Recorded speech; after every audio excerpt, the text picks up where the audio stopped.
All right. Good. Oh, where is it at? Have you seen anything around here that looks kind of strange? Or you look? Are you from Arkansas? You look a little stiff. This stuff works miracles. Let me there. See if that isn't better. Okay. Oh, it's got to be here somewhere. It's got to be somewhere. See anything? Looks unusual around here? Oh, where could it be? Ain't doing nothing there. Yeah, I'm in big trouble if I don't find this. Oh, man. It's got to be here somewhere. That book, can you see anything that looks, well, you really look stiff. Here, let's try a little bit. Work it a little bit now, work it, that's it, work it. Okay, now let's get there. Oh, my. I am going to be in big trouble.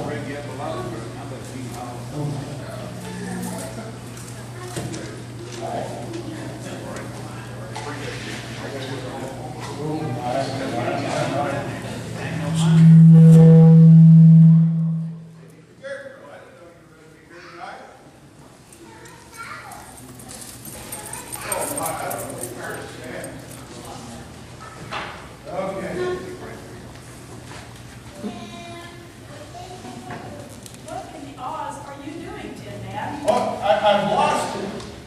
Lost what? Oh dear. It's got to be here somewhere. Tin Man? Tin Man, did you lose your oil can again?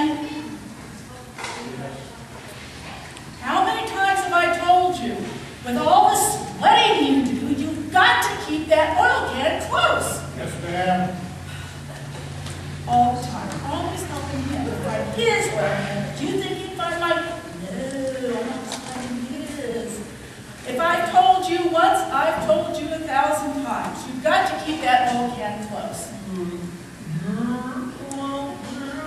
Oh, don't you start with me about my oil can. Oh, I always have my oil can right here.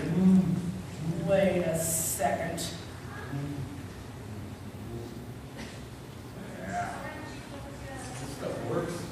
All right, mister, but that doesn't get you off the hook. Now go find that oil can. Yes, ma'am. Here we go again, wasting my time to find his oil can. You think his tools will be that way? No, his tools aren't that way. I've got to find his oil can. I found it. Well, good. Now, don't lose it again. Oh, ma'am.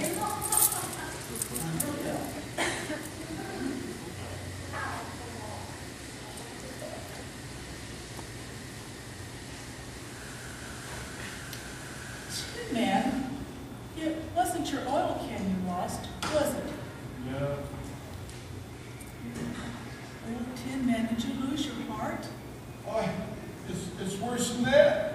The people have lost their heart for missions. Tin Man. And I just don't know what I'm going to do. I've looked everywhere for it. Oh, now don't do that. You're going to rust all over again. What am I going to do? God has given us the job to carry the good news about Jesus Christ to the world. And if the people have lost their heart for missions, how can we ever let them know? How can we ever start churches?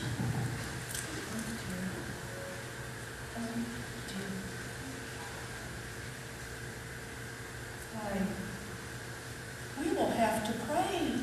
Only God can give the people a heart for missions. You're certainly always right.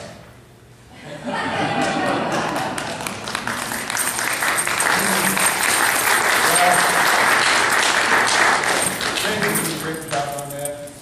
Folks, we know that you've got a heart for missions.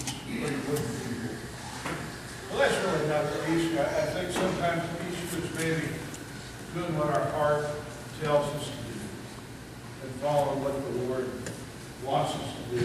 You know, God doesn't waste anything.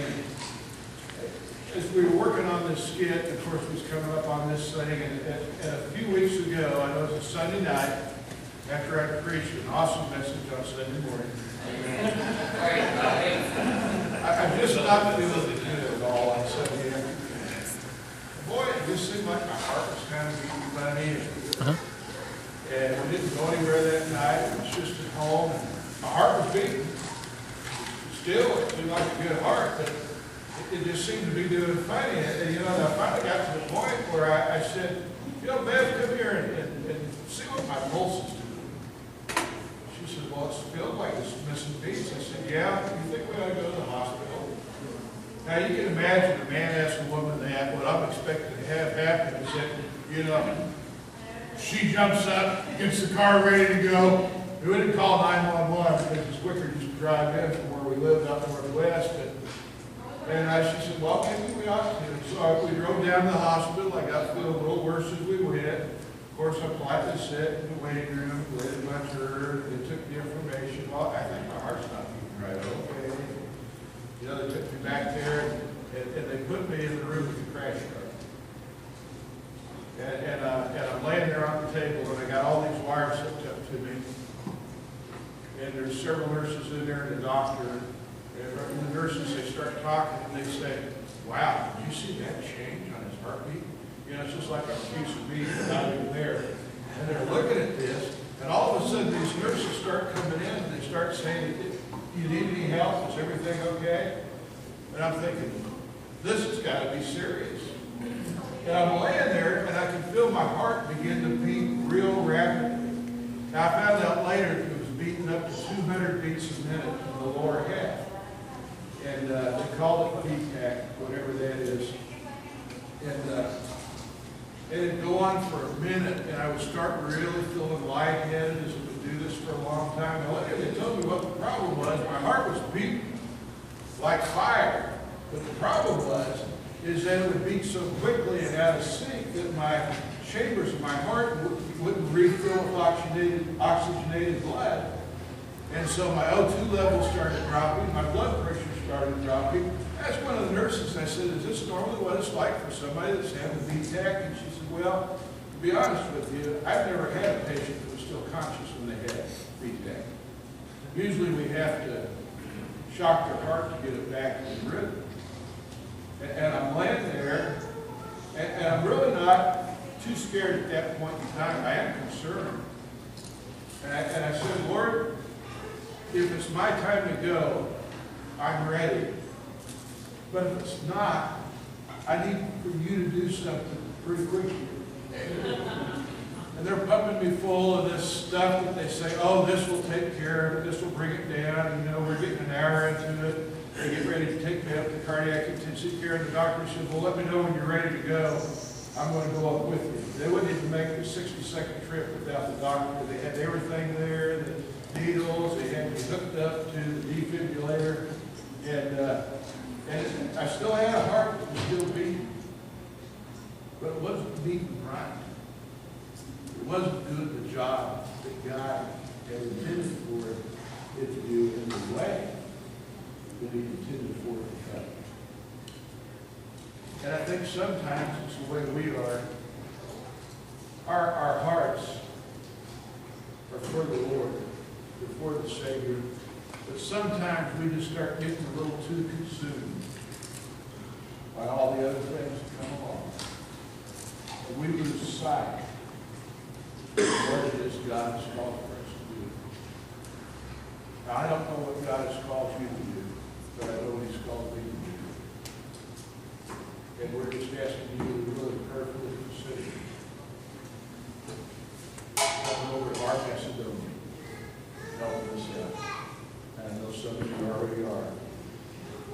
But it never fails. Whenever the mission teams come in, they want to know where Wire is or Dorothy. And so we just thought we'd do the Tin Man here tonight and kind of play off of that, because the Tin Man was looking for a heart. And we're looking for people with a heart, that have a heart for missions. And so Dick, I'd like to ask Dick Avey, my good friend, First Baptist Church of Cabot. He is, come on up, Dick. He is a missions pastor there. He has been a tremendous support and help to us. And I wanted Dick just to share with you what he's found that it was like to come here to this time. In order to do that, I'd like to to share a passage from the Old Testament, the book of Habakkuk. This was a passage that we used this past year in our global mission emphasis, and I know it has really rung a bell with me. So let me just very quickly share with you what Habakkuk says, beginning in chapter 1, verse 2. How long, O Lord, must I call for help, but you do not listen, or cry out to you violence, but you do not save? Why do you make me look at injustice? Why do you tolerate wrong? Destruction and violence are before me. There is strife and conflict abounds. Therefore the law is paralyzed and justice never prevails. The wicked hem in the righteous so that justice is perverted. I share those verses with you because I don't know about you, but doesn't that sound familiar today? You read some papers and it seems to be some of the same complaints. I get emails all the time, people complaining about our government, people complaining about the wickedness in our society today. And I've even been there. If I'm not careful, I can get very negative and start thinking about all that is wrong in our world. But notice how God responds to Habakkuk's complaint. He says, look at the nations and watch, and be utterly amazed. For I am going to do something in your days that you would not believe, even if you were told.